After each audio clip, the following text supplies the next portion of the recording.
ఈరోజు సిట్ ఆఫీస్కి వెళ్ళాను నేను.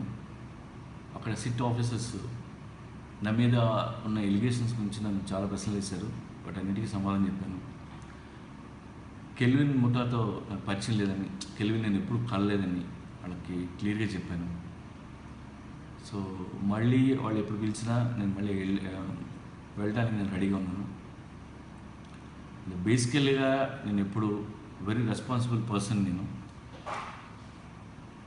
Anything illegal, not only drugs, నేను ఎప్పుడు చేయను. నేను ఇది ఇల్లీగల్ అయితే మాత్రం నేను ఎప్పుడు ఇలాంటి పనులు నేను ఎప్పుడు లైఫ్లో చేయలేదు, చేయను కూడా. అండ్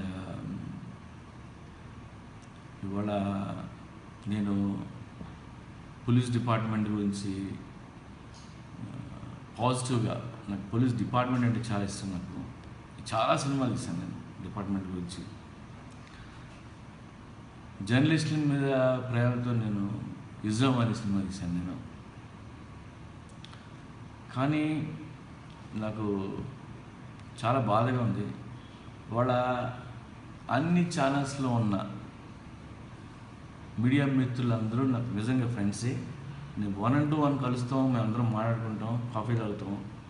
ఎంత ఫ్రెండ్లీగా ఉన్న వీళ్ళు when it time comes, like వాళ్ళు చేసిన ప్రోగ్రామ్స్, వాళ్ళకి తెలిసినా తెలియపోయినా కట్టుకథలు చేసి ఏవో హాఫ్ అన్ అవర్ ప్రోగ్రాలు చేసి నిజంగా చెప్పాలంటే జీవితాలు నాశనం చేశారు. మా అమ్మ, నా వైఫ్, నా పిల్లలు, అన్నదమ్ముళ్ళు 4 రోజుల నుంచి ఏడుస్తున్నారు. నేనే కాదు, చాలా కుటుంబాలు అందరూ. నాకు నిజంగా మీడియా మీద చాలా బాధగా ఉంది. ఎందుకంటే అందరూ తెలుసు, రేపు మళ్ళీ మనం కలుస్తాం కూడా. బట్ చాలా డిస్టర్బ్ చేశారు. ఏదైనా ఉంటే రేపు సిట్ ఆఫీసర్లో డిసైడ్ చేస్తారు.